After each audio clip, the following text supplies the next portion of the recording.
Hello, hello tout le monde, j'espère que vous allez bien. Bienvenue dans ce nouvel épisode de podcast après une longue pause. Et en réalité, je suis toujours en pause jusqu'à je sais pas quand, jusqu'à ce que j'aurai envie de reprendre le podcast, que j'aurai l'énergie, le temps.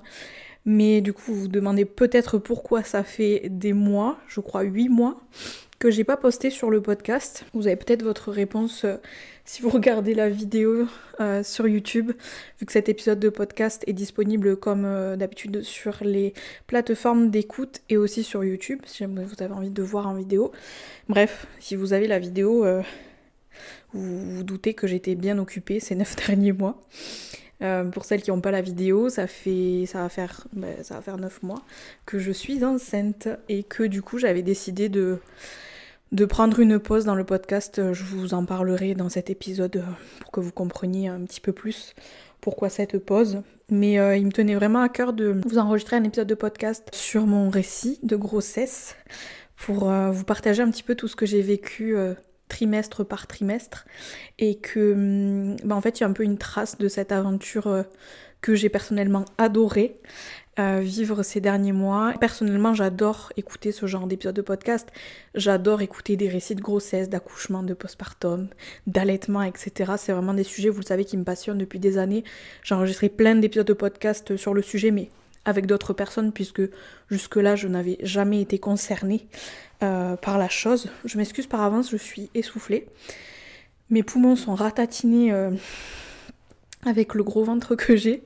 Mais voilà, non, il me tenait vraiment à cœur de vous enregistrer cet épisode de podcast et je me dis, quand on est enceinte et si c'est le cas comme moi, j'ai pas d'amis autour de moi qui sont enceintes, j'ai juste 2 copines qui ont déjà été mamans dans mon entourage. Et du coup, il arrive qu'en fait, pendant la grossesse, on se sente un petit peu seul dans ce qu'on traverse. Je me suis dit, voilà, je vais vous enregistrer cet épisode de podcast aussi pour celles qui sont enceintes et qui ont envie de se sentir un petit peu moins seules. Parce que moi, ça m'a fait vachement du bien d'écouter ce genre d'épisode de podcast et d'entendre d'autres femmes enceintes partager leurs symptômes, comment est-ce qu'elles se sentaient, etc. Et ça m'a vachement apaisée de me dire que j'étais pas toute seule, que j'étais pas folle non plus. Du coup, voilà pourquoi est-ce que je vous enregistre cet épisode de podcast. Je mets une petite parenthèse pour vous dire que je vous partage moi, mon expérience avec ce que j'ai vécu ces 9 derniers mois, mon histoire, et c'est juste mon histoire, c'est ma grossesse. Je vous dis ça en fait parce qu'il existe autant de grossesses qu'il existe de femmes enceintes, et c'est pas... J'enregistre pas cet épisode de podcast pour que vous vous compariez si vous êtes enceinte ou je sais pas, des fois quand... moi je sais que j'ai eu une grossesse hyper positive, tout s'est super bien passé, je me suis régalée, j'ai adoré cette expérience. Et ça veut pas dire que pour d'autres personnes c'est compliqué, c'est plus challengeant, il y a des symptômes qui empêchent vraiment de vivre au quotidien et de profiter à fond de la grossesse. Donc c'est pas pour vous vendre un truc tout beau tout rose, mais c'est juste pour vous partager moi comment est-ce que je l'ai vécu, comment est-ce que je me suis sentie dans mon corps, dans ma tête, dans ma vie, etc. Pour amener une petite touche quand même assez positive. Je trouve que c'est plutôt important et réconfortant aussi parce que du coup moi je m'attendais à avoir certains symptômes parce que on entend parler de certains symptômes forcément beaucoup, enfin les nausées en début de grossesse, etc. Moi j'ai rien eu de tout ça. Et voilà, donc je me dis que peut-être ça pourra en apaiser certaines. Je sais pas. Bref, trêve de blabla pour cette petite introduction. Et on va rentrer direct dans le vif du sujet. J'essaie de structurer l'épisode de podcast trimestre par trimestre et de mettre un petit peu des questions que vous m'avez posées. J'avais fait une FAQ sur Instagram en vous disant que j'allais enregistrer cet épisode de podcast et de me poser les questions et que j'y répondrai dans l'épisode. Donc j'ai essayé un petit peu de dispatcher les questions que j'ai reçues en fonction des trimestres dans lesquels il rentrait le mieux.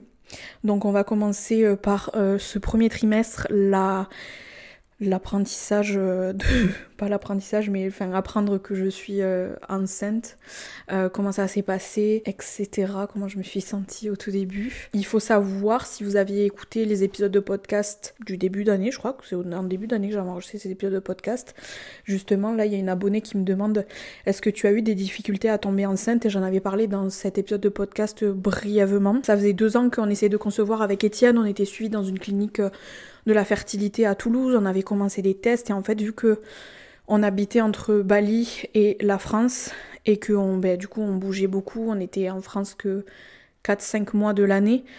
On avait commencé à faire des tests, mais en fait à chaque fois, vu que les rendez-vous, etc., ça prend du temps, à chaque fois on a été obligé de repousser. Donc en fait ça a fait que ces deux dernières années, on a fait des tests et moi j'attendais en fait d'être diagnostiquée de l'endométriose. Ça faisait 5 ans que j'essayais de me faire diagnostiquer.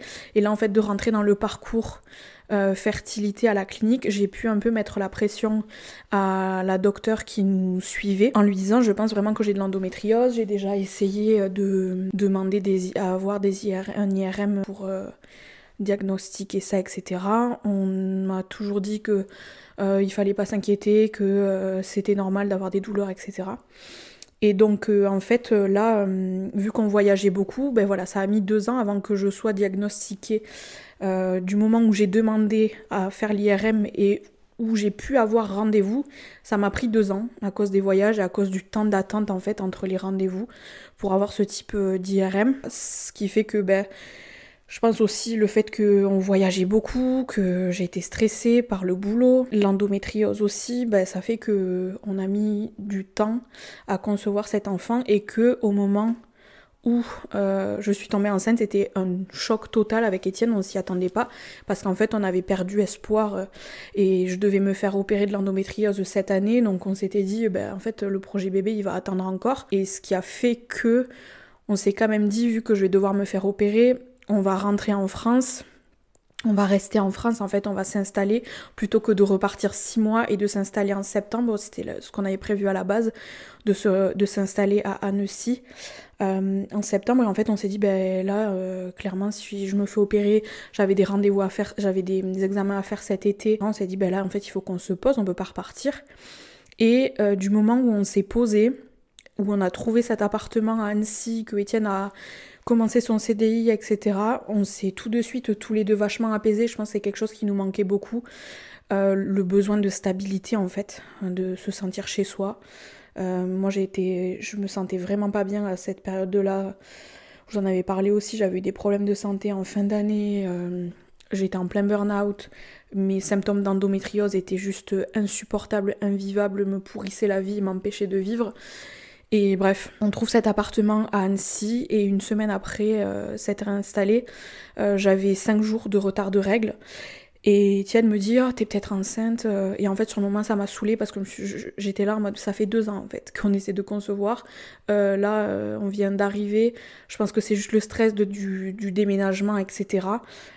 Chill quoi. Commence pas à te mettre des trucs dans la tête. Enfin bref, j'y croyais pas du tout. Mais je suis quand même allée acheter un test de grossesse. Et j'ai fait ce test du coup et j'étais enceinte. Donc voilà, et choc total, je n'y attendais pas du tout. Ça a été un choc aussi pour Étienne, on était trop contents, mais on avait vraiment du mal à réaliser. Et pendant tout le premier trimestre, j'ai envie de dire, on a vraiment eu du mal à réaliser, autant lui que moi, parce que en fait, comme je vous disais, j'avais aucun symptôme, j'avais pas de nausée, j'avais pas de... En fait, tous ces symptômes dont on entend parler qui sont un peu désagréables et qu'on associe à la grossesse, j'ai eu rien de tout ça. Même, je m'étais toujours dit, oui, quand je serai enceinte, je le sentirai dans mon corps, je suis vachement connectée à mon corps, à mon ressenti, etc. Et en fait, j'ai rien senti du tout, j'avais juste mes douleurs dans le bas du ventre comme d'habitude. Enfin, vraiment, j'avais vraiment l'impression que j'allais avoir mes règles, quoi. Je me doutais pas du tout que j'étais enceinte. Et voilà, et donc le premier trimestre, j'ai pas eu de nausées, j'ai jamais vomi, même de toute ma grossesse, j'ai jamais vomi. J'avais un petit peu mal au sein, mais pas rien de fou, quoi. Donc le fait de pas avoir de symptômes, en fait, j'étais là en mode, j'ai fait un test, j'ai fait ma prise de sang, tout le monde me dit que je suis enceinte, mais j'y crois pas, en fait. J'y crois pas, pour moi c'est irréel à ce moment-là. Et surtout que on n'a pas fait l'échographie de datation. On a pris rendez-vous direct pour faire l'échographie du premier trimestre. Et c'était dans le 3e mois. Donc en fait, du moment où je suis tombée enceinte jusqu'au 3e mois, pendant 3 mois, on était un peu seul au monde, quoi, tu sais. T'es là, tu sais pas trop, en fait, vu que on n'avait pas vu de sage-femme, on n'avait eu aucun rendez-vous médicaux, etc. Jusqu'à la première écho, en fait, c'était un peu... On était un peu en mode, est-ce qu'il y a vraiment quelque chose dans mon ventre? Est-ce que ce qu'il y a dans mon ventre, c'est toujours en vie? Enfin, t'es pas du tout rassurée, tu te sens un peu seule. T'as aucun symptôme et on était là un peu en mode, voilà quoi, qu'est-ce qui se passe? Est-ce que c'est vrai? Est-ce que c'est pas vrai? À l'approche de la première écho, je pense, c'est là où j'ai commencé un peu à avoir de l'anxiété, à me dire, en fait je stressais de me dire est-ce que ça se passe bien, est-ce que on va nous annoncer une mauvaise nouvelle lors de cette première écho, etc. Et au final tout s'est très bien passé, on a eu la première écho, c'était très chouette, ça m'a un peu, j'étais un peu choquée parce que moi je pensais, on voit un petit peu des fois dans les films ou quoi, ou même des gens qui vloguent, qui filment pendant les échographies. Nous, on n'avait pas le droit de filmer, on n'avait pas le droit de prendre de photos. C'était vraiment... en fait, on nous prévient aussi, mais c'est vraiment un acte médical de recherche de pathologie, je sais pas comment dire, mais c'est un acte de recherche, en fait, sur l'embryon à ce moment-là. Et du coup, c'est pas du tout glamour, c'est pas du tout... c'est pas hyper émouvant. Alors, on voit sur l'écran ce petit bébé qui a déjà un petit peu la forme d'un bébé. Moi, je pensais qu'on allait entendre le cœur pendant longtemps. On te fait écouter le cœur pendant 5 secondes. Donc, t'as 5 secondes, t'as une grosse montée d'émotion. Et là, d'un coup, tout s'arrête parce qu'on repart à mesurer le cerveau, mesurer le truc, le machin. Et voilà. Et on sort de ce rendez-vous avec Étienne. Enfin, je faisais que pleurer. J'ai eu vraiment besoin d'un temps de réaliser, en fait, parce que vu que tout ça me paraissait irréel depuis 3 mois, là, le fait de le voir de mes propres yeux, d'entendre son cœur, etc., c'est comme si on réalisait, on était tous les deux vraiment bouleversés. On a aussi, annoncé la nouvelle à nos proches avant les 3 mois, pas à tout le monde, mais à la plupart. Ça a permis, en fait, d'avoir les réactions des autres et tout, de nous faire ressentir aussi des choses hyper belles et hyper excitantes, de ressentir l'excitation des gens, et puis de plus avoir l'impression de garder ça pour nous, bien que, franchement, je crois qu'on a attendu 2 mois avant de le dire, mais et moi, ça m'a fait vachement de bien, parce qu'en fait, au début de la grossesse, vu que je réalisais pas, en fait, je me sentais pas ancrée dans cette nouvelle aventure, et le fait d'avoir attendu un petit peu, ça m'a permis de m'ancrer, de prendre un petit peu confiance en moi, dans le fait que je suis enceinte. J'avais même du mal à dire je suis enceinte. Ça me paraissait tellement irréel, en fait. Et le fait d'avoir attendu un petit peu, ça m'a fait vachement de bien, parce que au moment où je l'ai partagé avec mes proches, j'étais beaucoup plus dans la certitude et la joie, et oui, j'étais ancrée, en fait, dans ce que j'étais en train de vivre, et du coup, le partage avec les proches était beaucoup plus agréable et beaucoup plus affirmé. Après, je trouve qu'il y a quelque chose qui a été un petit peu compliqué à vivre pendant le premier trimestre, c'est vraiment ce sentiment de solitude, en fait, parce que bien qu'on l'ait annoncé aux gens, c'est... En fait, c'est comme si personne réalise. Alors nous, avec Étienne, on réalise pas trop non plus, bien qu'avec la première écho, ça nous a aidé à réaliser. Mais en fait, vu qu'il se passe un peu rien, t'as trop du mal à capter que c'est bien vrai. Et je me suis sentie vachement seule, en fait, pendant le premier trimestre. Et pour le coup, j'en ai parlé avec d'autres copines qui sont mamans et qui m'ont dit, mais en fait, le premier trimestre, tu te sens hyper seule. T'as l'impression que les gens, quand tu leur annonces, ils sont hyper excités. Et après, t'as plus trop de nouvelles, en tout cas nous ça s'est passé comme ça, et tu te sens un peu seule, t'as l'impression que t'es en train de vivre un truc de fou, et que tout le monde autour continue à courir dans sa routine, dans ses habitudes, dans ses trucs et ses machins, et toi t'es un peu là en mode je suis enceinte.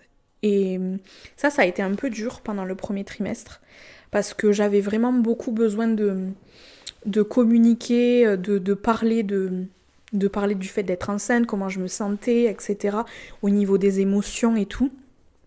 Et c'est vrai que je me sentais vachement seule, j'avais pas envie de déranger les gens, de faire de ma grossesse le centre de toutes les conversations, et en même temps j'avais envie de parler que de ça. Et là, à ce moment-là, j'ai vraiment de la chance, parce que j'ai vraiment eu même ma meilleure amie et ma sœur à ce moment-là qui étaient vraiment là pour moi. Et je me souviens avoir eu une conversation avec ma meilleure copine en lui disant j'ai vraiment besoin de savoir que je peux te parler, que je peux partager des choses, parce que là je me sens seule et j'ai vraiment besoin de pouvoir m'exprimer sur le sujet, et voilà, et ça m'a fait vraiment du bien, et j'ai l'impression que ça lui a permis aussi à elle de trouver sa place en tant que soutien pendant toute ma grossesse, et elle a été elle a été juste merveilleuse quoi, de A à Z pendant ces 9 derniers mois. Elle a été vachement à l'écoute de mes besoins et de mes attentes parce que mine de rien, je pense qu'il n'y a rien de plus horrible que de vivre une grossesse en se sentant seule et de ne pas pouvoir partager tout ce qu'on ressent parce qu'il y a tellement de pensées, tellement de doutes, tellement de choses qui se passent que c'est important d'avoir des gens auprès de qui se livrer. Donc ça, c'était vachement chouette. Ensuite, j'avais aussi ma psychologue, vu que ça va faire 1 an que je suis suivie par ma psy. Et du coup, j'ai continué. Et ça, franchement, c'était hyper chouette. C'est quelque chose que franchement, je le recommande à toutes les femmes enceintes parce que des fois, on se sent tellement seule et tellement incomprise parce qu'en fait, on est la seule à vivre ça.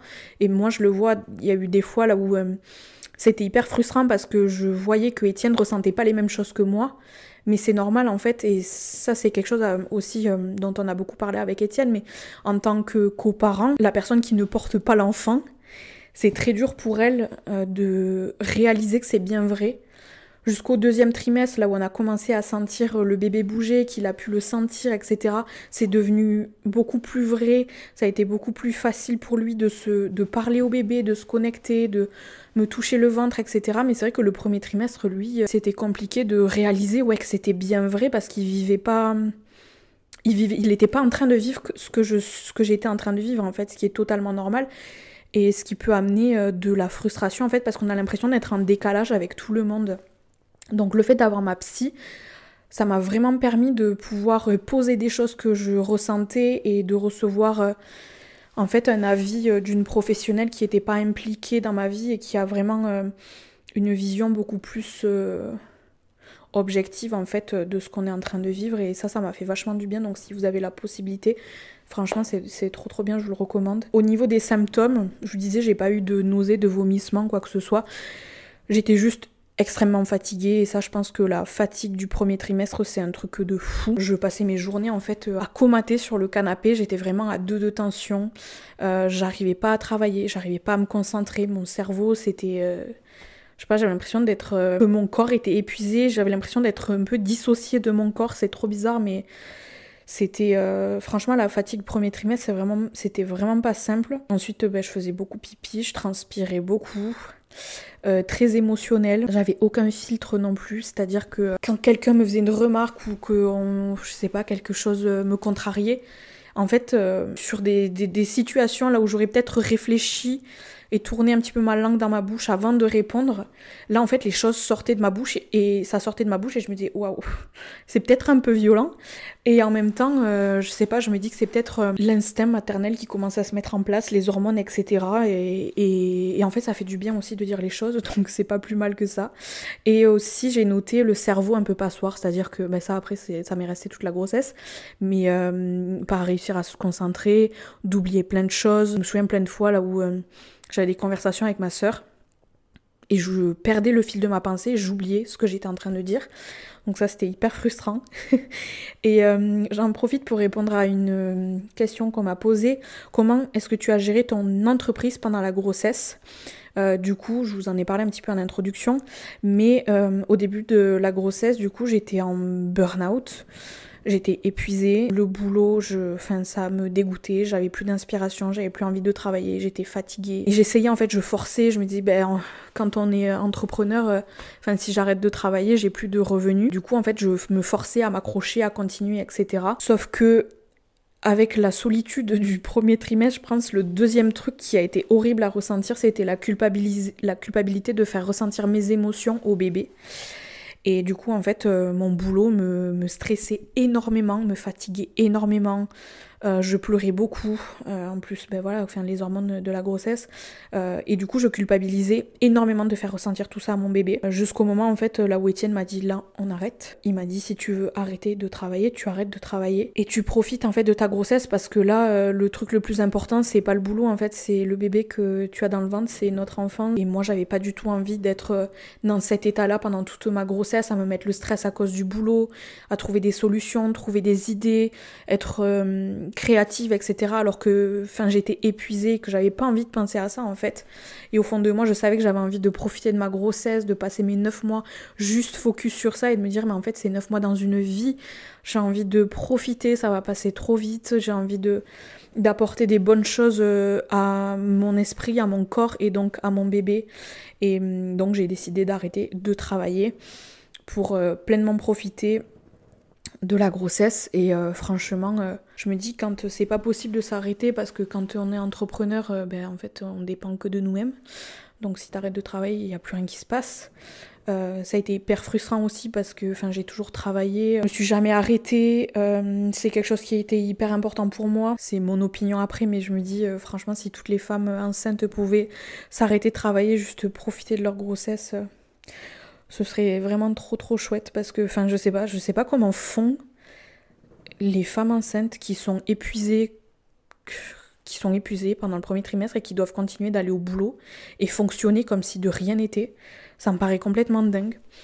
Mais bref, du coup, j'ai arrêté de travailler. C'était la plus belle décision que j'ai pu prendre, parce que du coup, j'ai pu vraiment profiter à fond de ma grossesse et j'ai pu faire des trucs qui me faisaient du bien, aller nager, aller à la plage, aller marcher. Je me suis mis au tricot, je l'ai tricoté des petits chaussons, des petites moufles.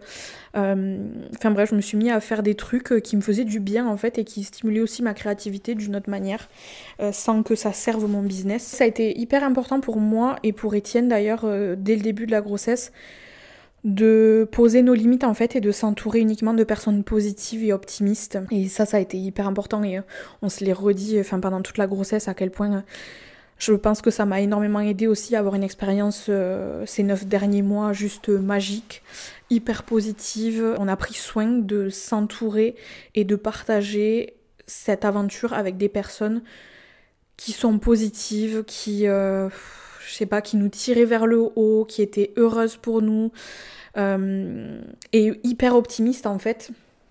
Et ça a vraiment tout changé, je pense, parce que du coup, on a fait bien attention à ne pas s'entourer de personnes qui vont nous communiquer leurs propres peurs, leurs propres opinions, faire des remarques, etc. Et ça, c'est hyper important, je trouve, parce que pour le coup, moi qui ai eu une grossesse hyper positive, en fait, quand des fois, ça m'est arrivé des fois quand on me demandait alors comment ça se va, ça se passe comment, que je dise mais ça se passe trop bien, j'aime trop être enceinte, je me trouve trop belle.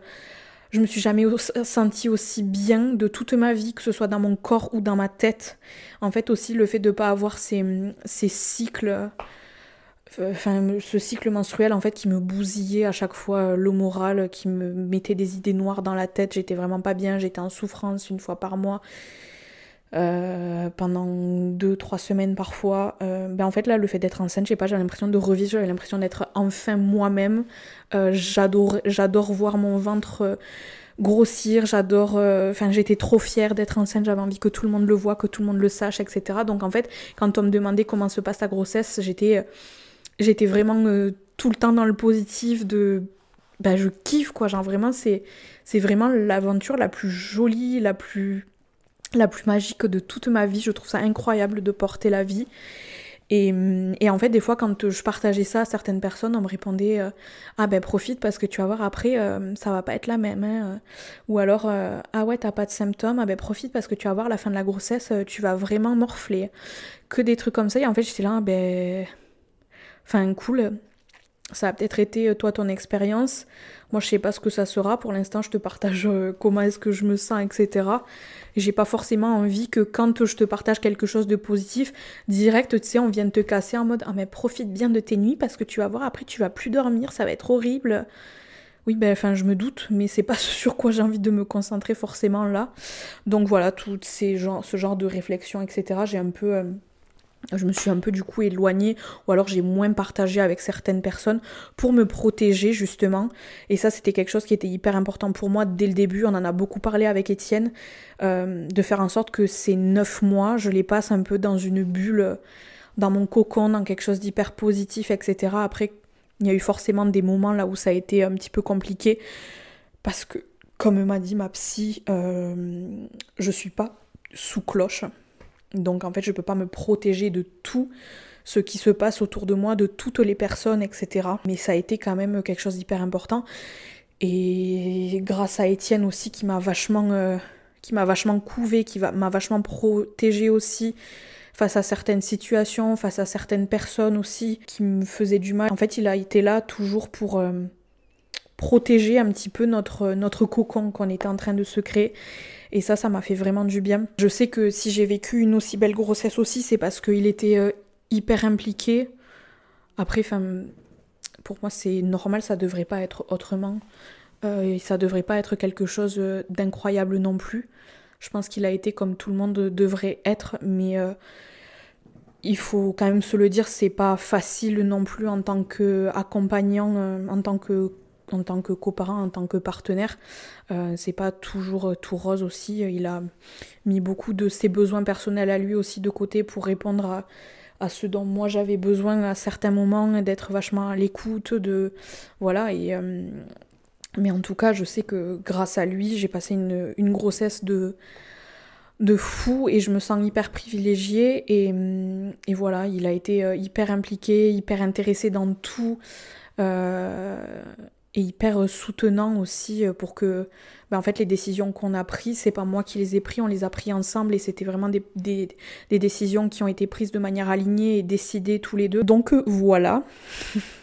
Et du coup, avec le choix des personnes positives qui nous entouraient, on a pris la décision dès le début. Moi, c'était quelque chose, pour le coup, sur lequel je m'étais vachement renseignée. L'accouchement, vous savez que c'est un sujet qui me passionne depuis toujours. Et j'avais entendu parler d'un truc, du coup, pour vous parler du choix de l'accompagnement et de notre projet de naissance. Je vais pas rentrer dans les détails, mais pendant le premier trimestre, du coup, on a trouvé notre sage-femme, vu que je savais qu'à Annecy, il n'y a pas de maison de naissance et moi, c'était hors de question que j'accouche à la maternité. Donc, c'était soit je trouvais quelque chose comme ça, soit je trouvais le moyen d'accoucher à la maison. Donc, vu qu'il n'y avait pas de maison de naissance, je me suis renseignée et j'ai vu qu'il existait un plateau technique sur Annecy à la maternité, du coup. Pour celles qui ne savent pas ce que c'est le plateau technique, allez voir. Je vais le résumer vite fait, mais en gros, c'est une salle de naissance nature dans une maternité à laquelle on peut avoir accès avec notre sage-femme. Donc, c'est une sage-femme qui est partenaire en fait avec la maternité mais qui travaille pas à la maternité et cette sage-femme du coup nous a suivis pendant les 9 mois et on a vraiment tissé un lien de fou avec elle et c'est devenu un peu notre confidente, moi j'ai l'impression vraiment que c'était un mélange entre une doula et une sage-femme en fait et elle était vachement alignée avec ce que nous on recherchait, ce dont on avait besoin, hyper positive, toujours souriante, à nous raconter plein d'histoires de naissance, toujours, je sais pas, elle nous a vraiment tiré vers le haut pendant toute la grossesse, elle a été hyper à l'écoute, on a tellement rigolé, et bref, donc on choisit une sage-femme, et cette sage-femme, il faut qu'elle soit partenaire du plateau technique de la maternité, et le jour de l'accouchement, du coup, on donne la vie dans cette salle nature-là, avec elle, et il n'y a personne d'autre qu'elle et Étienne, du coup, là pour le coup, qui seront autorisés à rentrer dans cette salle. Le point positif, c'est que du coup, on peut avoir un accouchement physiologique, il y a une baignoire, il y a un grand lit rond, il y a des hamacs, il y a des balles, il y a les lumières tamisées, la musique, le truc, le machin. Et on est juste avec, du coup, notre sage-femme. Donc, c'est vraiment cocooning et tout ce qu'il faut pour mener un accouchement physiologique à bien, je pense. Mais on est quand même sur les lieux de la maternité, donc s'il se passe quelque chose, on peut facilement être transféré. Donc voilà, c'est le choix qu'on a fait dès le début. Et vraiment le choix de la sage-femme, ça a été hyper important parce que elle nous a porté pendant ces 9 derniers mois et elle a rendu cette expérience encore plus agréable et elle a été vachement à l'écoute, vachement dans le respect aussi de nos décisions. Elle nous a vachement bien conseillé, notamment, surtout quoi. Mais elle nous conseillait jamais sans nous donner les réponses aux questions qu'elle nous posait. C'est-à-dire que par exemple, si elle nous disait est-ce que ça vous voulez le faire ou pas, si moi je lui demandais toi t'en penses quoi, t'aurais fait quoi, elle ne me répondait jamais. Elle allait nous dire vous allez faire vos recherches, vous allez vous renseigner et vous allez prendre la décision pour vous-même. C'est-à-dire qu'elle nous a jamais donné de solution aux questions qu'on avait. Elle nous a toujours forcé à vraiment faire nos recherches, prendre nos propres décisions pour qu'on soit acteur et maître de ce qu'on était en train de vivre. Et ça, pour moi, c'était vachement important. D'autant plus que, je le dis tout le temps, mais le savoir, c'est le pouvoir. d'autant plus quand on est enceinte et qu'on accouche. Pour moi, ça a toujours été hyper important de me renseigner. Ça fait des années que je lis des livres, que ça me passionne, que j'écoute des récits, que j'écoute des experts parler sur l'accouchement physiologique, sur l'allaitement, bref, c'est des sujets qui me passionnent de toute manière, donc c'est fait avec plaisir, mais je trouve que pour pouvoir avoir une expérience positive dans laquelle on se sent maître, en confiance aussi, dans son plein pouvoir, et vraiment actrice en fait de ce qu'on est en train de vivre, c'est important d'être informé, d'avoir les bonnes informations pour prendre ses décisions, pour poser ses limites à des moments là où on n'est pas d'accord avec ce qu'on essaie de nous imposer. En tout cas, moi, c'est quelque chose qui était hyper important et je suis contente parce que avec notre sage-femme, du coup, ça a toujours été le cas. Donc voilà, ça c'est vraiment un conseil aussi de vraiment bien se renseigner. Et voilà, pour pouvoir rester actrice et pleinement décisionnaire de chaque chose qui vont se passer pendant votre grossesse et pendant votre accouchement. Donc voilà, on m'a demandé ta vision de la maternité et de l'accouchement. Pour moi, c'est vraiment quelque chose de magique, c'est quelque chose de sacré, c'est quelque chose de spirituel aussi, j'ai envie de dire. C'est juste magique de le sentir bouger, de sentir sa petite énergie je sais pas, je trouve ça magique. J'ai l'impression que ça unit les femmes aussi entre elles, que ça unit les femmes à la terre, à la nature, à plein de choses. Enfin, ça m'a vraiment permis de me poser et je vois vraiment l'accouchement comme la naissance d'un enfant qui vient sur terre en s'incarnant comme lui le décide. Et c'est pour ça aussi que c'est important, malgré le souhait d'accoucher de manière physiologique, d'être ok avec le fait qu'en fait c'est lui qui choisira de comment est-ce qu'il a envie d'arriver sur Terre. Et je sais pas, peut-être que j'aurai une césarienne d'urgence, peut-être qu'il y aura un truc qui se passera, etc. Mais je suis hyper ok avec ça, en fait je suis ok face à toutes les éventualités de ce qui peut se passer. C'est son histoire, c'est notre histoire et on la vivra comme on devra la vivre. Et voilà, et pour moi c'est l'incarnation d'un enfant sur Terre et c'est vraiment magique, c'est tellement sacré. J'ai envie de protéger ce moment pour qu'il soit le plus paisible possible pour lui, comme pour moi, comme pour Étienne. Et voilà, je trouve que les femmes sont incroyables. S'il y a des femmes enceintes qui m'écoutent, vous êtes incroyables. Et ça, franchement, de porter la vie, je trouve ça magique, je trouve ça tellement sacré, je trouve ça tellement beau. Voilà, c'est un peu tout ce que j'ai à vous dire pour ce premier trimestre. Je vais aller dans le deuxième trimestre direct. Donc, deuxième trimestre, la fatigue a commencé un petit peu à disparaître à la fin du 4e mois. J'ai pu reprendre un peu les activités physiques douces. Donc, je faisais beaucoup de yoga, de marche. On allait nager tous les matins avec Étienne. Ça, c'était trop bien. On a la chance d'habiter à 5 minutes à pied de la plage, là, du lac. Et on allait nager tous les matins à 7h. C'était vraiment trop bien, on n'était que tous les deux. Moi, ça me faisait beaucoup de bien aussi au corps, parce qu'à ce moment-là, j'ai commencé à avoir au niveau des symptômes, du coup, des douleurs ligamentaires au ventre, vu que l'utérus grossit, ça vient tirer sur les ligaments. Et c'est vrai que ça me faisait hyper mal, ça m'handicapait beaucoup. Quand j'allais marcher, je boitais, enfin, c'était vraiment... ça m'empêchait de respirer des fois. Et la nage, c'est vrai que ça me soulageait assez. Surtout que je commençais à avoir un petit peu mal aux hanches la nuit du fait de dormir sur le côté. En fait, j'avais toujours mal aux hanches sur les côtés des jambes, sur les côtés des fesses. Et la nage m'a vachement soulagée. J'ai commencé aussi à avoir des rendez-vous, notamment avec une ostéopathe spécialisée pour les femmes enceintes et pour les bébés. Et ça m'a fait tellement de bien. Franchement, si vous pouvez faire des séances chez une ostéopathe spécialisée pour les femmes enceintes, moi, ça m'a soulagée. À chaque fois que j'y allais, j'y suis allée 3 fois pendant la grossesse, il me semble 3 ou 4 fois, une fois par trimestre. Ça me faisait énormément de bien. Ça m'a vachement soulagé les douleurs ligamentaires.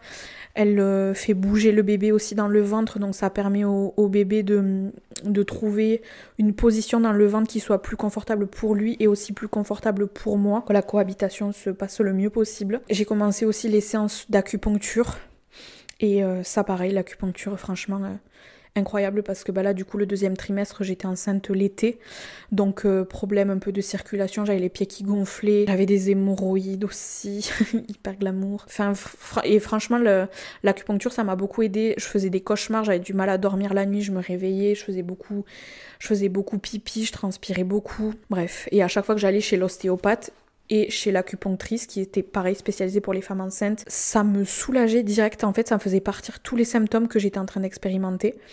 Donc franchement pareil, je recommande, et pour le coup j'ai des copines pareil qui avaient énormément de nausées et qui ont fait en une séance d'acupuncture stopper net les nausées et les vomissements. Il y a deux trucs que je peux vous conseiller qui, moi et je sais que d'autres copines de mon entourage qui sont mamans leur ont fait du bien, c'est l'ostéopathie et l'acupuncture. L'acupuncture incroyable. J'ai fait aussi du coup le point du bébé zen, il faut le faire 3 fois pendant la grossesse. Je viens de faire la dernière fois ce matin. Donc voilà, et à chaque fois ça m'apaise énormément, même niveau circulatoire, je le sens niveau transit, niveau sommeil, franchement c'est juste incroyable, donc si vous pouvez le faire, foncez. C'est le 2e trimestre, on a commencé à sentir le bébé bouger, donc c'est là aussi, comme je vous disais, que ça commence à devenir un peu réel dans notre tête, de le sentir bouger. On a eu aussi l'échographie du 2e trimestre, là où on a appris le sexe.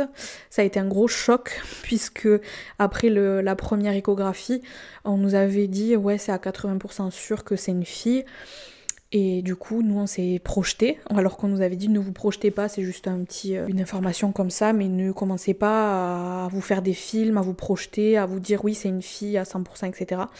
Ben voilà, nous on a acheté des habits de fille, on l'appelait par son prénom, et bref, 2e écho, on amène un petit papier avec écrit bébé est une fille, un garçon, parce qu'on voulait avoir cette information que tous les deux avec Étienne. Et on rentre à la maison, on se mange des sushis, et là on ouvre le truc, et le choc total, on s'y attendait pas du tout, que ce soit un petit garçon du coup. Mais on était très contents, mais en fait ça a été hyper dur pendant 3 jours. Moi j'ai beaucoup pleuré. Aussi, Étienne, ça a été hyper compliqué parce qu'en fait, on s'en voulait de s'être projeté, de l'avoir imaginé en tant que fille. On culpabilisait en fait de se dire, ce petit garçon, il va sentir peut-être qu'il n'était pas voulu parce qu'on était tellement excités d'avoir une fille. On est aussi très content d'avoir un garçon, ça n'a rien à voir avec ça, on s'en fout un peu du sexe de toute manière. Mais voilà, on s'en voulait en fait, je sais pas, c'est la culpabilité de que peut-être il ait l'impression qu'il n'était pas le bienvenu parce qu'on est choqué, qu'on s'y attendait pas, qu'on l'avait imaginé comme ça, etc. J'en ai beaucoup parlé avec ma psy aussi. Et elle m'a dit, mais en fait, c'est tout à fait normal ce que vous ressentez, c'est comme si vous deviez faire le deuil d'un bébé que vous vous êtes imaginé, que vous connaîtrez jamais. Donc voilà, elle a très bien résumé la chose, et c'est vrai que ouais, ça a été pas mal compliqué. Donc si on vous annonce le sexe à la première écho, essayez un peu de faire abstraction, parce que après le choc est assez dur quand c'est pas confirmé derrière. Quelque chose qui m'a un peu choquée pendant toute la grossesse, c'est le comportement des gens vis-à-vis des femmes enceintes et le soin qui est apporté aux femmes enceintes, que ce soit dans la société, donc dans les transports en commun, quand on va faire les courses, dans la queue à la caisse, etc. Moi je vois, en 9 mois de grossesse, on m'a laissé passer 2 fois. Et en fait j'ai l'impression que les gens ne comprennent pas que c'est pas juste un ventre, que il y a plein d'inconforts en fait. Moi je vois quand je reste trop longtemps debout sans bouger, par exemple dans la queue ou quoi que ce soit, j'ai les mains qui deviennent... je sens que ça circule plus dans les mains, dans les pieds. Des fois ça m'est arrivé de pas me sentir bien, d'avoir le palpitant au cœur, d'avoir l'impression que j'allais faire des malaises.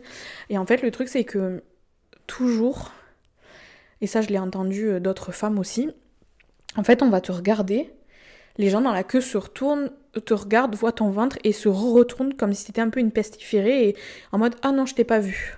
Comme ça, je te laisse pas passer. » Et moi, franchement, ça m'a choquée pendant toute la grossesse, me dire, des fois, même je rentrais dans le bus, en fait, il y a personne qui te laisse la place.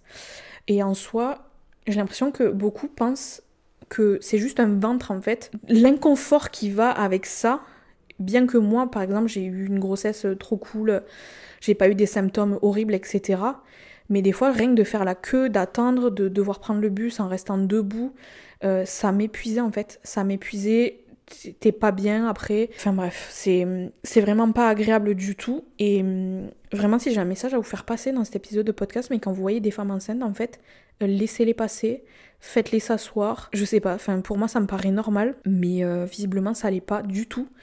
Dans la société, je sais pas si c'est dans notre pays ou si c'est partout ailleurs, mais ça m'a choquée de fou, et pareil, que ce soit dans la société ou que ce soit dans l'entourage, moi je le vois, la différence entre certaines personnes qui par exemple vont venir nous voir ou passer quelques jours chez nous.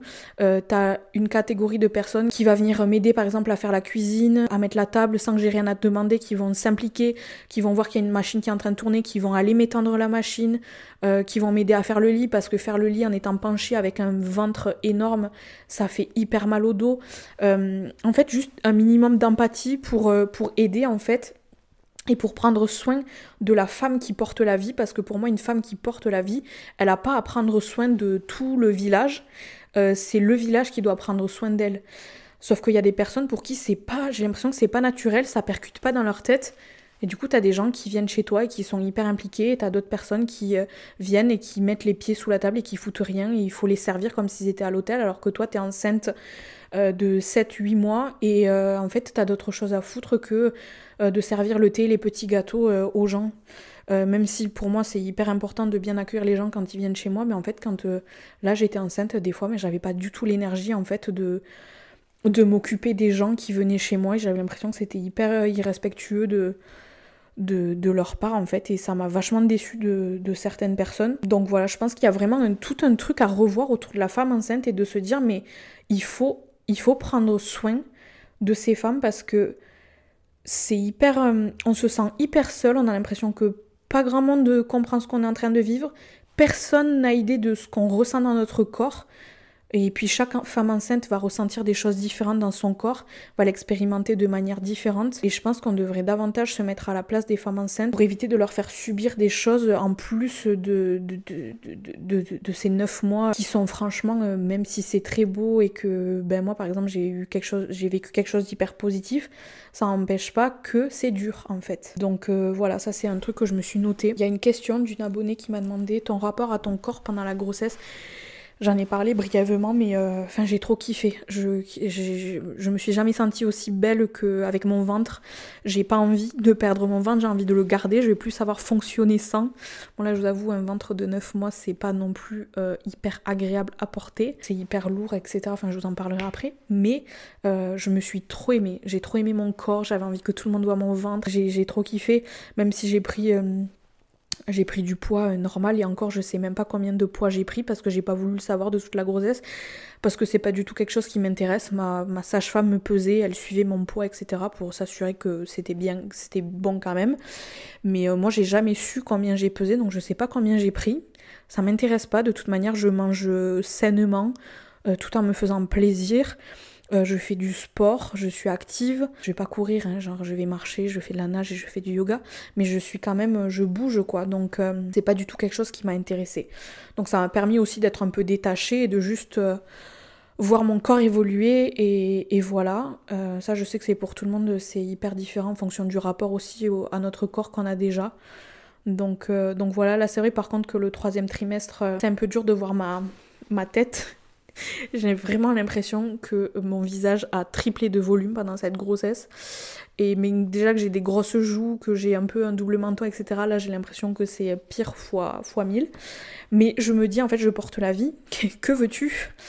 Que voulez-vous ? Donc voilà, ça me permet de rester positive quand même par rapport à tout ça. Ah oui, je m'étais noté un truc assez intéressant sur la libido des femmes enceintes, parce que moi j'avais vraiment la croyance que les femmes enceintes ont envie de faire l'amour tout le temps, que la libido elle est au max, etc. Parce que c'est ce qu'on voit dans les films. Et en fait, moi j'ai vraiment eu la libido au fond des chaussettes. Pendant toute la grossesse, ça a pas du tout été... j'avais pas de libido, quoi. Enfin, j'étais pas du tout intéressée par ça, j'y pensais jamais, ni rien. Et en fait, je m'étais dit, peut-être que ça reviendra au 2e trimestre, et c'est pas revenu au 3e trimestre non plus. Et du coup, j'en ai parlé avec mes copines de maman qui m'ont dit, non, mais moi c'est pareil, j'avais pas du tout envie de faire l'amour, et ça m'a vachement réconfortée. Donc voilà, je pense que ça dépend aussi de chaque femme enceinte, mais c'est bien de savoir que c'est pas ce qu'on nous vend partout. Je sais même pas pourquoi est-ce qu'on nous vend cette image de la femme enceinte qui est excitée, qui a envie de faire l'amour tout le temps. C'est pas le cas pour tout le monde, donc pareil, ça sert à rien de culpabiliser si jamais vous vous retrouvez là-dedans. Voilà. Il y a une autre abonnée qui m'a demandé au niveau des vêtements de grossesse, comment est-ce que j'ai fait. Je n'ai acheté aucun vêtement de grossesse pendant 9 mois. En fait, j'achetais juste des trucs en taille, de taille au-dessus. Ou alors, par exemple, des jeans avec la taille élastique, pas avec des boutons. Pareil, les hauts, je prenais du L, voire des fois du XL pour avoir vraiment la place. Après, quand j'étais enceinte cet été, ce qui était vachement chouette, c'est que je pouvais mettre des petites chemises avec des boutons et avoir le ventre à l'air. J'avais tout le temps le ventre à l'air. D'ailleurs, ça, c'est un autre truc de fou. Les gens, j'ai l'impression que ça les choque grave de voir des ventres de femmes enceintes à l'air. Et moi, pour le coup, j'en ai rien à foutre. Mais les regards que je me prenais des fois dans la rue, j'étais là, mais c'est juste un ventre en fait, calmez-vous. Les gens te dévisagent comme si t'étais un ovni. Bref. Mais ça m'a vraiment choquée. Même Étienne, à chaque fois, il était là en mode, mais ils veulent pas. Enfin, pourquoi les gens te regardent? Mais c'est vraiment de la tête aux pieds en mode, oh, elle a le ventre à l'air. Bref, faut vraiment s'accrocher. Mais du coup, je montrais encore plus mon ventre pour choquer encore plus. Mais non, niveau habits, je surtaillais en fait. Je prenais des trucs qui puissent s'ouvrir sur le ventre. Là, c'est vrai, enceinte de 9 mois, on est début novembre. J'habite à la montagne, il fait froid. Faut couvrir le ventre, donc je suis beaucoup moins stylée que cet été, on va se le dire. Parce que je mets des pulls, j'ai juste l'air d'une boule en fait. Mais voilà, je surtaille. Parce que j'avais pas envie de perdre mon style non plus d'avant grossesse. J'avais envie de me sentir toujours moi. Et c'est vrai que dans les vêtements de grossesse, je m'y reconnaissais pas trop. Il y a un symptôme aussi que j'ai eu au deuxième trimestre, j'en ai pas parlé, c'est les douleurs au niveau de la symphyse pubienne, au niveau du pubis en fait, au niveau du ligament là qui joint le pubis au milieu. Bref, vous irez voir un schéma. Je pense que depuis le début de la grossesse, en fait, j'ai toujours fait attention à ma posture. Donc pareil, je suis toujours assise sur un ballon, comme là. Je suis jamais assise sur une chaise, je me suis jamais affalée dans le canapé, je marche beaucoup, etc. Donc j'ai jamais eu ces douleurs-là. Et en fait, on est parti en vacances en Suède pendant une semaine cet été. Et j'étais toujours avachie sur des chaises, mal assise. Je faisais pas mon yoga non plus. Et en fait, j'ai commencé à avoir des douleurs au niveau de la symphyse pubienne. Et ça a été hyper douloureux. Ça m'est passé là, bizarrement, en cette fin de grossesse. J'ai plus de douleurs au niveau de la symphyse. Je pense que les séances d'ostéopathie et d'acupuncture ont pas mal aidé. C'est tout pour le deuxième trimestre, il me semble. On va passer dans le dernier. Le troisième trimestre, quelques petits symptômes assez douloureux et pas évident à vivre. Premier truc que j'ai découvert, le reflux gastrique. Je pensais moi que c'était des remontées acides en fait, mais en tout cas pour moi pas du tout. J'avais juste l'impression en fait de là et là, donc au niveau du sternum et au niveau de la gorge, d'avoir tout le temps une boule dans la gorge et dans le sternum, et d'avoir le feu en fait dans la gorge. Et à chaque fois que je m'allongeais et tout, du coup c'était hyper difficile de dormir la nuit, ça me brûlait. Et ouais, franchement c'était vraiment pas agréable. Pareil, ça c'est un symptôme quand même que j'ai réussi à faire disparaître grâce à l'acupuncture. Ça m'a vraiment trop aidé. En début du troisième trimestre, j'avais toujours un petit peu mal au niveau de la symphyse pubienne. Et puis ça a été le début j'en ai quand même eu toute la grossesse. À partir du deuxième trimestre, j'ai commencé à avoir des contractions de Braxton Hicks. Donc c'est des fausses contractions qu'ils appellent. C'est juste l'utérus en fait qui devient tout dur. Donc au début, quand l'utérus est bas, on a ces contractions du coup dans le bas du ventre. Et plus le ventre grossit et plus ça prend tout. Donc voilà, là le troisième trimestre, c'est vrai que j'ai beaucoup de Braxton Hicks, mais c'est normal, c'est l'utérus qui se prépare à expulser un poulet de plus de 3,5 kg. Donc c'est normal, faut pas s'inquiéter. Fatigue, oui, le troisième trimestre, du coup, énormément de fatigue. Il y a des jours là où j'ai énormément d'énergie, d'autres jours là où je suis épuisée, je vais dormir ou être allongée toute l'après-midi. En général, le matin j'ai de l'énergie, l'après-midi je suis décalquée. Ça dépend aussi de comment j'ai dormi, de ce que j'ai fait le matin. Là, c'est vrai que en ce troisième trimestre, je suis vraiment assidue sur ma pratique du yoga. Je fais du yoga tous les matins et je fais 20 minutes de respiration, d'exercice de respiration. Là, je vais beaucoup du coup pour faire les respirations sur le podcast Naissance d'une maman. Je vous mettrai le lien en barre de description de l'épisode de podcast. Voilà, je fais 20 minutes de respiration le matin, ça me fait énormément de bien. Même le yoga, ça me fait énormément de bien parce que du coup, on fait de la place au bébé Et du coup, j'ai l'impression d'être beaucoup plus mobile, d'être beaucoup plus apaisée, d'avoir une meilleure gestion de ma respiration, chose qui est hyper importante lors de l'accouchement aussi. Donc voilà. Et je fais aussi, du coup, en plus du yoga tous les jours, une fois par semaine, j'ai un cours de yoga privé avec Léa Cessa, qui est accompagnante périnatale au Pays Basque, et elle fait des trucs en ligne du coup. Donc là, j'ai yoga une fois par semaine avec elle, ça dure 1 heure, et vu que c'est un cours privé, elle peut vraiment adapter en fonction de mes besoins. Donc ça, vraiment, je vous le recommande. Je vous mettrai pareil les informations de Léa dans la barre de description, vu qu'elle propose ça en ligne, et elle nous a aussi accompagnés en hypnonaissance. C'est l'outil de gestion de la douleur que j'ai choisi, qui m'a toujours appelée même quand j'étais pas enceinte. Et du coup, on a pu profiter de l'accompagnement en hypnonaissance avec Léa. On a fait 3 séances avec elle, avec Étienne. Et en fait, on utilise l'auto-hypnose, si je peux appeler ça comme ça, pour du coup se plonger dans un état un peu second et de relaxation profonde pour pouvoir mieux gérer les contractions. Et donc on a fait 3 séances avec elle pendant la grossesse, et à chaque fois on a fait des visualisations. Elle nous a montré des points d'acupression, comment est-ce que le coparent peut accompagner la maman qui est en train d'accoucher pour vivre au mieux les contractions, etc. La dernière séance qu'on a fait, on a fait une visualisation de notre accouchement idéal de A à Z. C'était vraiment trop chouette. Et en fait, ce qui est chouette aussi, c'est qu'en début de séance, on discute beaucoup, on parle beaucoup, et donc ça laisse aussi l'opportunité au papa de pouvoir s'exprimer et de pouvoir avoir une 3e personne qui est là pour un petit peu faire sortir des choses aussi, et qu'on puisse se communiquer et être les plus alignés possible dans ce qu'on est en train de vivre. Donc franchement, moi je vous recommande vraiment l'hypnonaissance. Je vous en reparlerai après avoir accouché, mais en tout cas pendant la grossesse, ça nous a permis à tous les deux avec Étienne de vivre des moments hyper relaxés, là où on prend le temps de se connecter à notre bébé, à notre vision, à notre respiration, là où on apprend des techniques ensemble, etc. C'était vachement chouette. Donc si ça vous intéresse, pareil, je vous mettrai les infos dans la description. Qu'est-ce que je me suis noté d'autre ? On a aussi fait le début, ça a été le début des cours de préparation à l'accouchement avec notre sage-femme du coup.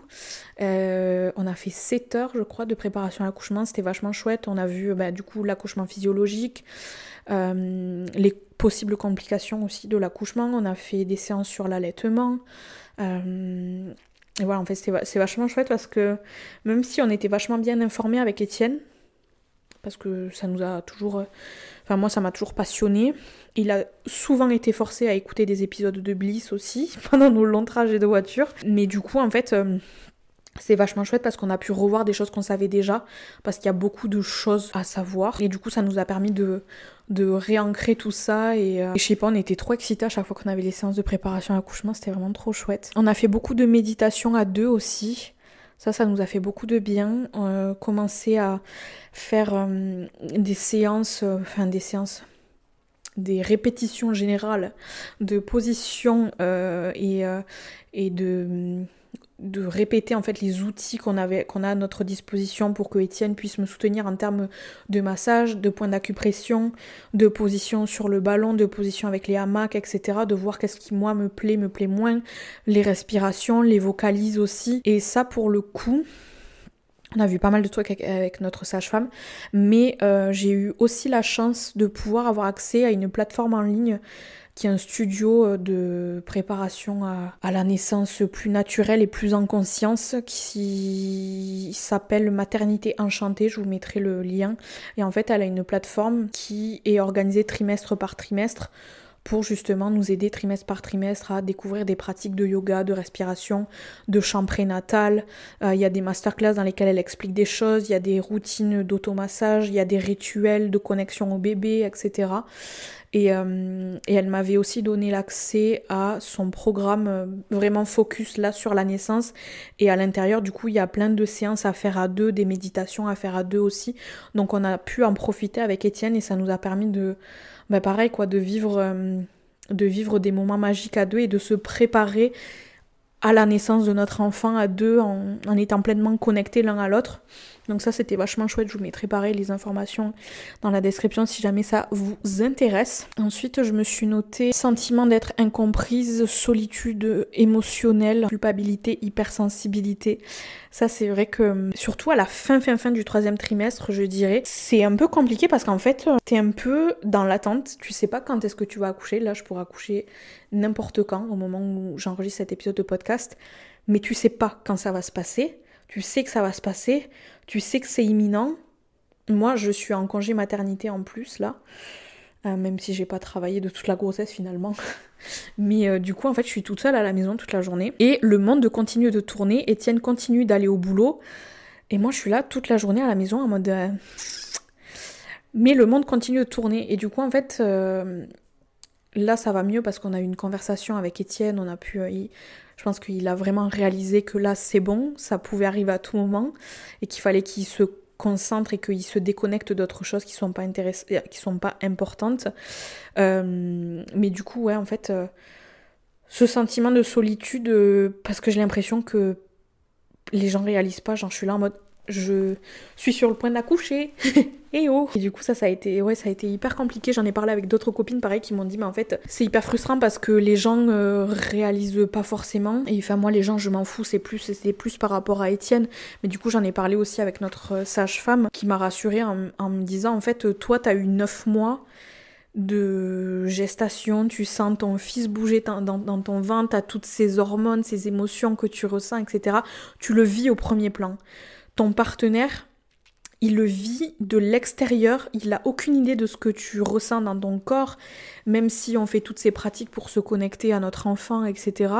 En fait, il continue aussi de vivre sa vie, il va au boulot, il est préoccupé par d'autres choses, alors que moi, j'ai rien d'autre à penser que la naissance, que notre enfant, etc., la grossesse. Et du coup, en fait, c'est normal, elle m'a dit, en fait, souvent, les papas, ils deviennent pères au moment où ils rencontrent leur enfant lors de l'accouchement. Alors que nous, les femmes, on a 9 mois de gestation pour devenir maman, en fait. Et ça m'a fait vachement du bien parce que ça m'a permis un peu de lâcher prise. Mais quand même, il a fallu avoir une conversation avec Étienne, là où je lui ai dit, mais en fait, là, il faut que tu comprennes que ça peut arriver à n'importe quel moment et qu'il faut que tu sois focus. En fait, je le sentais pas disponible, j'avais l'impression qu'il était préoccupé par plein d'autres choses et j'avais besoin de sentir qu'il était préoccupé par moi, par la naissance de notre enfant et qu'il était prêt, qu'il était focus, qu'il était ancré. J'avais vraiment besoin de sentir ça pour me sentir rassurée aussi et me dire ok, tu peux souffler, tu peux lâcher, ça peut arriver à tout moment, on est prêt, je le sens, il est ancré, tout va bien se passer, etc. Donc ça pour le coup, ça a été un moment important de ce 3e trimestre. Et pareil, hypersensibilité, émotivité, ça a été pendant toute la grossesse, et puis culpabilité de faire ressentir toujours à mon bébé toutes les émotions que je ressens.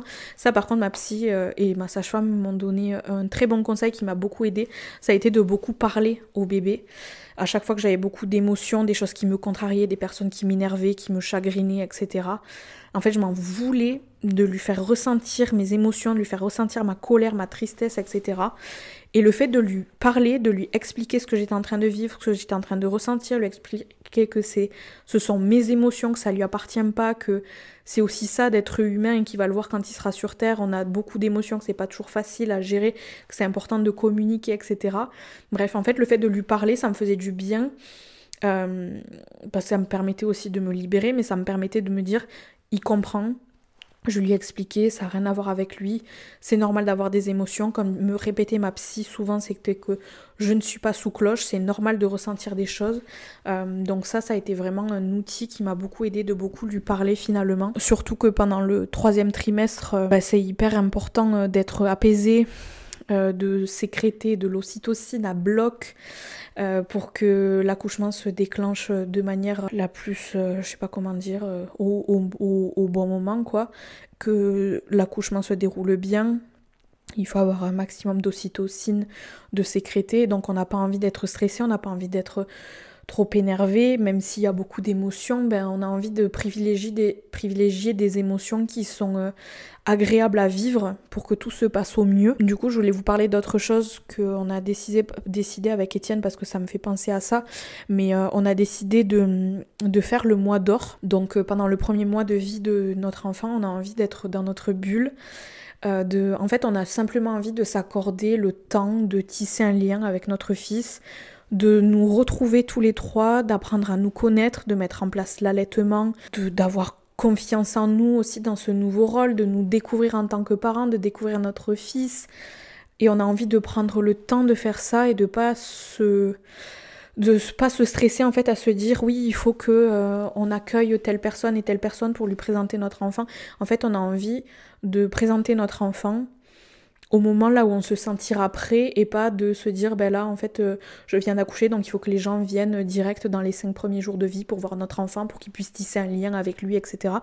On a envie en fait que au moment où on présente notre enfant à notre entourage, on se sente bien, on se sente ancré, on se sente connecté à notre enfant, en confiance, etc. Pour que ce moment soit d'autant plus agréable et pour nous, en tant que parents, mais aussi pour notre enfant et aussi pour les gens de notre entourage, parce que je pense qu'il n'y a rien de pire que d'accueillir des gens chez soi pour présenter ton enfant quand t'es fatigué, que t'as encore une couche, que tu saignes, que t'as les seins à l'air, que t'en peux plus d'allaiter, que t'es fatigué, que t'es un nouveau parent, du coup tu sais pas forcément ce que t'es en train de faire encore avec ton enfant, tu le comprends pas encore forcément. Je trouve que c'est tellement vulnérable comme moment que en fait on n'a pas envie de faire rentrer de personnes dans cette bulle de vulnérabilité. Donc on sera très bien entouré de notre sage-femme qui va venir tous les jours à la maison, nous voir, nous aider, nous accompagner. Moi j'ai cuisiné pour 3 semaines de repas au congélateur, donc on n'aura pas à cuisiner pendant 3 semaines, on sera tranquille, on a juste envie de profiter, de penser à nous, ces 3 semaines dans une vie qui vont passer hyper vite je pense, et on a envie de profiter tous les trois.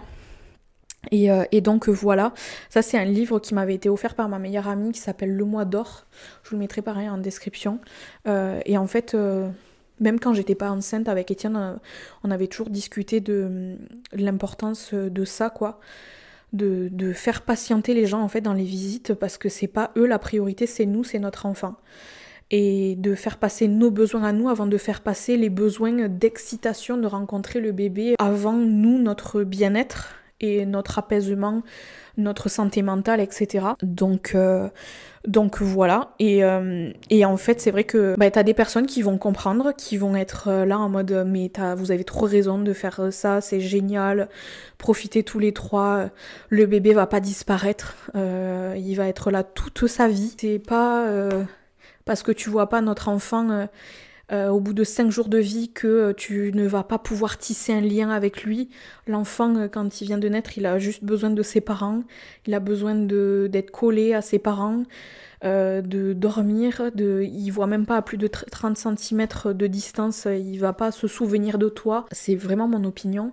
Mais je trouve que c'est vachement égoïste de mettre la pression sur les parents, de dire, quand les parents ont envie d'attendre, encore une fois chacun fait ce qu'il veut, mais de mettre la pression en mode oh non mais moi j'adore les bébés, j'ai trop envie de venir le voir dès qu'il est né, parce que sinon je vais pas pouvoir, j'ai peur de passer à côté de plein de moments hyper importants, et puis ça grandit tellement vite et j'ai peur de pas pouvoir tisser un lien avec lui, mais en fait c'est toi, c'est tes besoins à ce moment-là. Et tu penses pas au plus important, c'est les besoins de l'enfant qui vient de naître. Encore une fois, l'enfant va pas disparaître.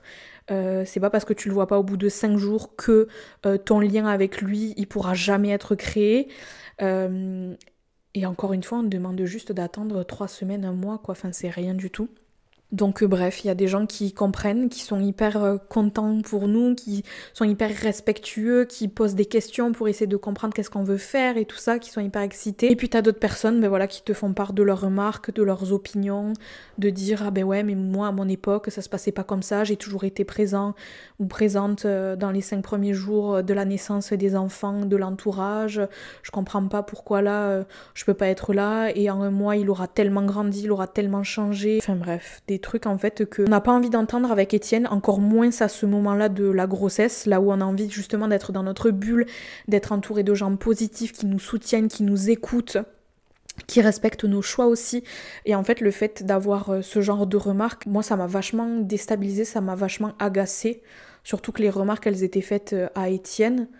Je pense dans un souci peut-être de me préserver, sauf que ça m'est remonté aux oreilles. Et du coup, il y a eu une semaine là où je pouvais pas m'exprimer là-dessus parce que c'est pas à moi qu'on est venu communiquer ça. Et du coup, j'arrivais pas à dormir. Je me réveillais à 5h du matin, j'arrivais pas à me rendormir.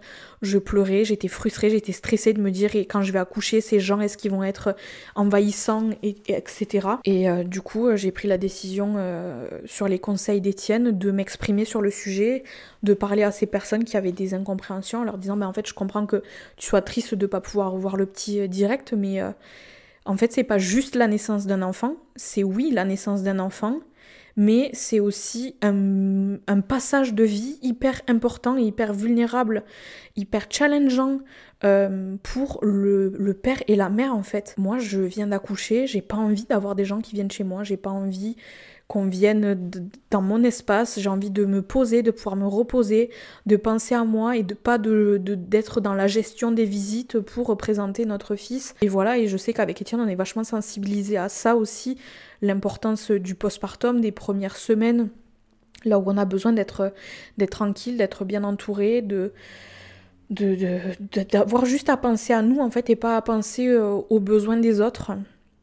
Donc ça m'a fait vachement de bien de pouvoir m'exprimer là-dessus et à la fois en fait quand les gens font ce genre de réflexion, je pense qu'ils se rendent pas compte que en fait ça crée un peu une forme de distance parce que moi forcément je vais avoir de l'appréhension quand ces personnes vont rencontrer mon enfant, de me dire en fait t'as fait des réflexions déjà alors que en fait t'avais pas à en faire parce qu'on t'a jamais demandé ton opinion. C'est nos choix, juste en fait, écoute, respecte, essaie de comprendre plutôt. Et du coup, en fait, à l'intérieur de moi, je suis là en mode, j'aurais pas autant de plaisir à te recevoir chez moi, en fait. Et je pense que ces gens ne comprennent pas ça.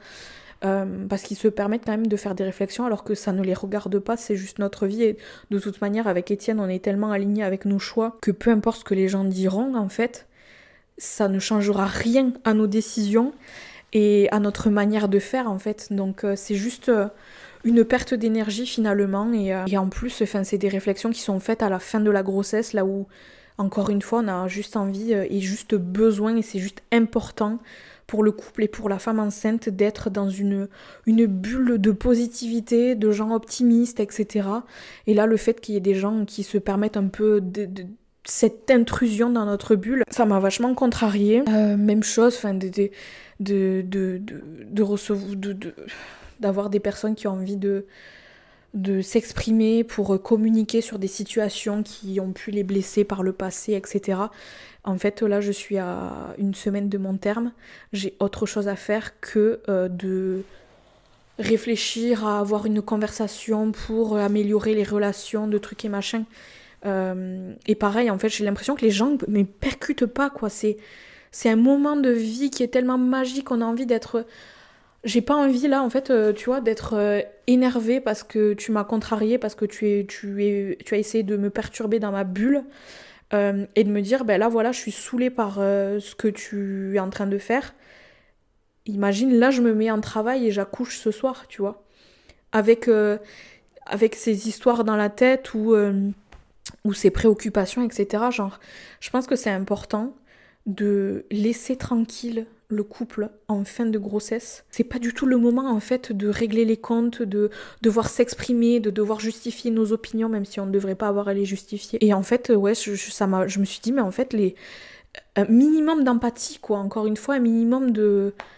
Posez-vous les bonnes questions, quoi, avant de venir perturber un couple qui s'apprête à vivre quelque chose de dingue. Voilà, je pense que j'avais besoin de le dire. Peut-être que si vous m'écoutez et que vous êtes du genre à donner vos conseils ou vos avis non sollicités, ne le faites pas. À moins qu'on vous demande de votre avis, en fait, essayez plutôt de comprendre. Et je pense que c'est pour ça aussi que j'ai pas du tout partagé de choses sur les réseaux sociaux de toute ma grossesse. Je pense que j'avais besoin de me protéger, bien que franchement ma communauté était hyper chouette quand j'ai partagé des trucs, les retours ont toujours été positifs, mais quand j'ai annoncé ma grossesse par exemple et que j'ai des anciennes clientes qui m'ont envoyé des messages sur mon numéro privé en me donnant des conseils pour vivre au mieux ma grossesse, en fait je me suis dit non en fait, je sais pas d'où on se permet de faire ce genre de truc. Ça m'a saoulée direct. Ou alors les petites remarques sur le corps. Ah, dis donc, t'as le ventre vachement bas. Bah oui, je suis enceinte de 4-5 mois de grossesse. Le ventre commence forcément par pousser en bas. Donc c'est sûr que je vais pas avoir un ventre tout rond. En fait, c'est le début de ma grossesse, donc c'est normal que mon ventre soit en bas. Donc ça sert à rien de faire ce genre de remarques. Ça me saoulait. Alors tu sais, t'envoies une photo de toi. Il m'est déjà arrivé d'envoyer une photo de moi et Étienne au tout début de la grossesse, trop fière avec mon mini bidon là. On était trop beaux, trop souriants, et en fait t'as la personne qui te répond ah t'as pris des seins, non? Rien d'autre, genre tu peux pas dire ah vous êtes rayonnant, qu'est-ce que je suis heureuse que vous attendiez un enfant, direct les remarques sur le corps. Et du coup je pense que c'est pour ça que j'ai fait vachement attention à ce que je partageais sur les réseaux sociaux. J'ai pas parlé de mon projet naissant, j'ai parlé de rien du tout, je partageais des photos sans contexte de temps en temps parce que j'avais envie de partager que je me trouvais trop belle dans mon corps, que j'ai adoré être enceinte et que j'avais envie de le crier un peu sur tous les toits. Mais ça a été une façon de me protéger. Et une autre façon aussi de me protéger, ça j'en ai pas parlé encore, mais et ça a été vraiment un conseil de notre sage-femme qui nous a dit dès le début, quand on a su la date du terme, elle nous a dit ne dites votre date du terme à personne, parce qu'au moins en fin de grossesse, en fait, ça évite de recevoir 100 messages alors t'as toujours pas accouché, alors c'est pour quand, alors truc machin. En fait, pareil, laissez-nous tranquilles, on vous enverra un message quand on aura accouché. Si vous n'avez pas de message, ça sert à rien d'envoyer des messages à demander alors. Donc voilà, notre sage-femme nous avait dit ne dites votre date du terme à personne, donc on l'a dit à personne. Quand il y a des gens qui étaient là en mode ah mais vous avez même pas une date, quand on leur disait fin novembre ah mais vous avez pas une date, du coup on mentait sur la date, on donnait une autre date. Comme ça on savait qu'on serait tranquille. Donc là ça me permet de n'avoir aucun message en fin de grossesse. À part des gens qui en ont vraiment quelque chose à faire et qui prennent des nouvelles et qui t'appellent et qui ont envie de savoir comment tu vas et de discuter avec toi, etc. Mais voilà, ça permet de pas ressentir la pression des autres. Donc, petit conseil, si jamais... Voilà, c'est toujours intéressant d'avoir ce genre de conseils. Je crois que c'est tout ce que je m'étais noté. On m'a demandé comment est-ce que tu appréhendes l'accouchement. Trop bien, je suis surexcitée. J'ai trop hâte. Peu importe comment ça va se passer, je suis trop curieuse aussi de savoir comment est-ce que ça va se passer. J'ai vachement confiance en moi, j'ai confiance en mon corps, je suis bien renseignée. Ça va être ma plus belle expérience de lâcher prise aussi parce que on contrôle pas ce qui se passe pendant un accouchement. Et je suis trop excitée de me connecter à mon corps, de rentrer dans ma bulle, de le vivre, de rencontrer mon fils aussi. Je suis trop excitée, bien que j'adore mon ventre, j'adore le sentir bouger. J'ai pas envie, je sais que mon ventre va me manquer, le fait de le sentir bouger dans mon ventre, j'adore vivre cette expérience avec lui dans mon ventre. Mais je suis aussi hyper excitée de le rencontrer, donc c'est un peu un sentiment ambivalent, je sais pas si ça se dit. Mais voilà, non, ouais, je suis hyper excitée. Je suis trop... Il me tardait en fait depuis le début, il me tarde trop d'accoucher, donc je vous raconterai tout ça aussi. Mais voilà, ouais, j'ai pas du tout d'appréhension. On m'a demandé quelles ressources tu conseilles pour aborder l'accouchement sereinement. Je vais vous mettre des ressources en description de l'épisode. Globalement, je vous recommande de regarder le reportage de Nina Narr qui s'appelle Faut pas pousser, de lire les livres de Michel Audin, la base. Et j'ai lu un livre, moi, pendant la grossesse, là, qui m'a vachement plu. C'est Journal d'une sage-femme nature. Pareil, je vous mettrai les infos dans la description. C'est une sage-femme qui fait que des accouchements à domicile et c'est un petit peu son journal intime. Et j'ai trop adoré. Voilà, des beaux récits de naissance. Pas tous parfaits, certains traumatisants un peu, mais racontés sous un angle qui permet d'avoir confiance en soi, peu importe ce qui se passe pendant l'accouchement. Donc voilà, il y a plein d'autres choses, je vais vous mettre tout ça dans la barre de description, donc n'hésitez pas à aller voir. On m'a demandé comment as-tu géré ton endométriose pendant la grossesse. J'ai pas eu de douleur d'endométriose pendant la grossesse, juste vu que j'ai de l'endométriose au niveau du rectum, parfois des douleurs à cet endroit-là, et ça c'est des douleurs que j'avais déjà avant. Donc ça, c'est la seule douleur qui me reste de l'endométriose, mais après, du reste, j'en ai pas du tout souffert pendant la grossesse, quoi. C'est pour ça aussi que ça m'a fait beaucoup de bien ces 9 derniers mois. Quel bonheur. Je pense que c'est aussi pour ça que j'ai pas envie que ça s'arrête. Voilà, on m'a demandé aussi comment tu appréhendes ce nouveau chapitre de ta vie de manière hyper positive, parce que, encore une fois, je pense que j'y vais pas... Je sais que c'est pas tout beau tout rose, j'y vais pas... J'ai pas l'impression que dans mon entourage, on m'a vendu du rêve. Enfin, je pense que quand on fait un enfant, on sait à peu près... on sait rien du tout, mais...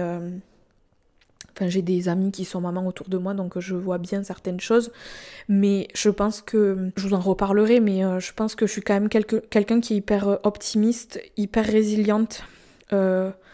Je sais que je suis capable de rebondir de plein de choses qui sont compliquées, de choses qui sont désagréables à vivre, etc. Et je sais pas, je me fais confiance dans l'idée de me dire que on saura s'adapter, ce sera dur, mais voilà quoi, je me fais vachement confiance. Et puis je sais qu'il y a quelque chose qui est hyper important pour nous avec Étienne, c'est de continuer à vivre, de pas s'arrêter de faire des choses parce qu'on a un enfant, et de l'emmener avec nous dans l'aventure qu'est la vie.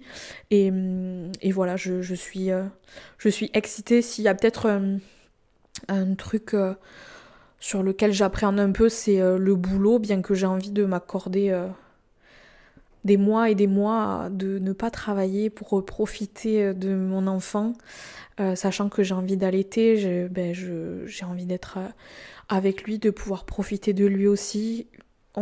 Ça c'est vraiment un conseil qu'on m'a beaucoup donné, de profiter un maximum parce que ça passe hyper vite. Donc c'est ce que j'ai envie de faire, et voilà. Mais je l'apprends de manière hyper sereine quand même. Et je me dis que je saurai m'adapter et rester optimiste même quand il y aura des passages un petit peu plus durs. On m'a demandé la peur de devenir maman. C'est une peur que j'ai eu beaucoup pendant de nombreuses années, notamment parce que j'ai pas une relation de fou avec ma mère et que du coup je me suis toujours sentie illégitime à devenir moi-même mère, à me dire est-ce que je vais être capable d'être une bonne mère, est-ce que ma relation avec ma mère va pas affecter ma relation avec mon enfant. Mais c'est vrai que du coup j'ai fait des années et des années de thérapie sur le sujet, sur le sujet de la maternité, le fait de devenir maman, parce que c'est quelque chose que j'ai toujours rêvé de devenir mère. Mais j'ai beaucoup douté aussi de tout ça. Et là, en fait, je pense qu'au début de la grossesse, j'avais toujours cette peur, j'appréhendais beaucoup, je me sentais pas légitime encore. J'en ai beaucoup parlé dans les retraites que j'ai pu organiser au fil des années aussi, et c'est vrai que ça m'a fait du bien de pouvoir déposer ça auprès des filles que j'ai pu accompagner ces dernières années. Et là, je pense que les 9 derniers mois, ça m'a permis de prendre confiance en moi, de me projeter, et là je me sens hyper sereine. Je sais que je ferai du mieux que je pourrai. Je pense que je suis une bonne personne et que je serai une bonne maman. Et voilà. 2 dernières questions. Montreras-tu ton bébé sur les réseaux ? Non. On a décidé avec Étienne de ne pas montrer son visage sur les réseaux sociaux.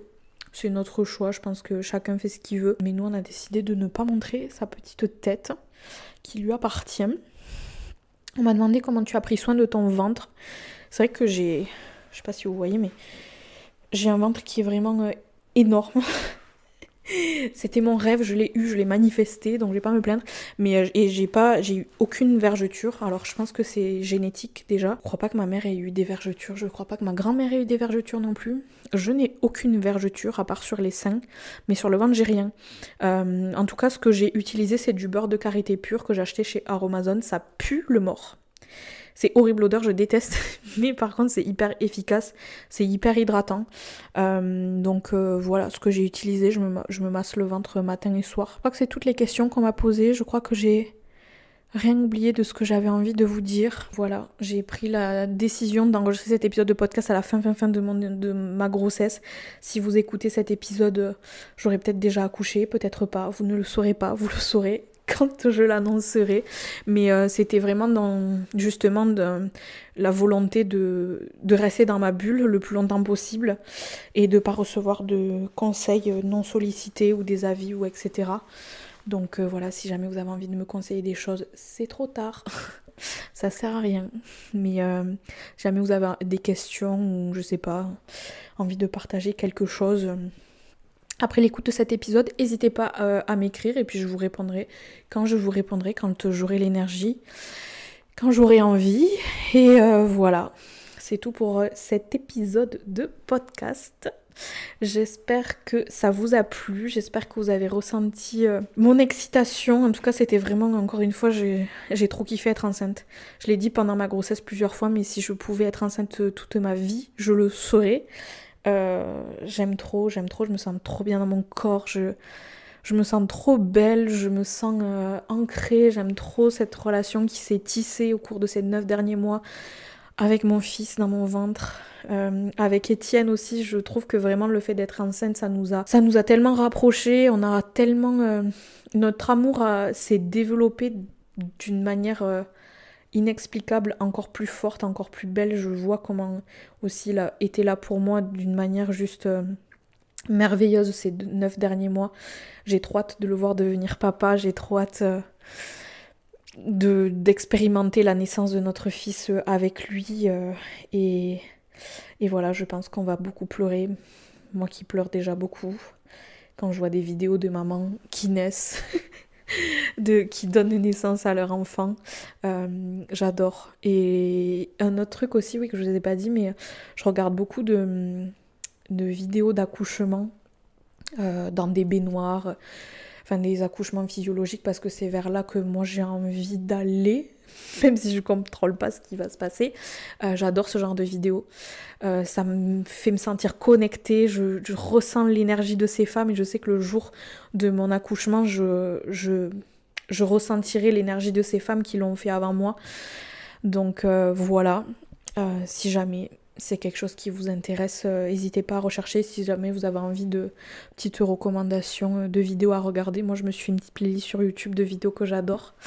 Et puis voilà, je pense que le prochain épisode de podcast, on se retrouvera pour le récit d'accouchement.